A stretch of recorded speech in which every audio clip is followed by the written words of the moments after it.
বন্ধু, ব্যবসায় লস খাইতে খাইতে একটা খরাতে হয়ে গেলাম। বাট এই খরাতে ব্যবসা করতে করতে লাস্টে এই খরাতে ব্যবসা লস হয়ে গেল। এ বন্ধু, ল নাইলে আমরা আর একটা ব্যবসা করি। কি ব্যবসা করবো বেটা, কি ব্যবসা করবো তো? বন্ধু, ল কুত্তা চাষ করি। হ্যাঁ বেটা, কুত্তা বেচবি কই? কুত্তা বেচার জায়গায় আছে, কুত্তা কই বেচবি? কে বন্ধু, তুমি জানো না চায়নারা কুত্তা খায়? আমরা কুত্তা চায়না ধরে বেচছিলাম। আরে বন্ধু, জীবনে পারবি না বন্ধু। এই কুত্তা কেমনে লয়ে যাবি সাইকেলে? কুত্তা পরে যেতে চাইবো না। বলে তো চাইতে পারে, কিন্তু হেলে হনো হেলে আর সাইকেল কেনা লাগবো না। কুত্তা তুমি আছে না, কোলে করে লয়ে বাবা পিছনে, আমি চালাই যাম, হেলে দেওয়া যায়। হ্যাঁ বন্ধু, ঠিকই কইছো, কিন্তু আমরা এত কুত্তা পামো কি বন্ধু? এবারা তুই কি বলো, মাদ্রাসা বাজার জামু যাই, ওই যে যে বেটা দানা বেছে না, হ্যাঁ যা কম যে ভাই 1 কেজি কুত্তার দানা দেন, আর না আমাকে খেতে লাগাই তুমি, তো আর আমাকে খেতে লাগাই।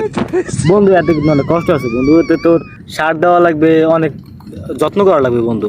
তুই কি পারবি ইয়া? বেটা পারবো না কা, হন রনি গরুর গোবর যা আছে সব দিয়া তুমি দানার উপরে। এবার ওই যে ইয়াতনে ধরো আমরা আমরা কেউ একজনের কাম করুম, 100-150 টাকা দিলে হে আইনা সার কিনে আইনা হে সব বুঝনা তুমি খাতের মধ্যে, কুত্তা হলে হুকলে বড় হয়ে যাবো গা।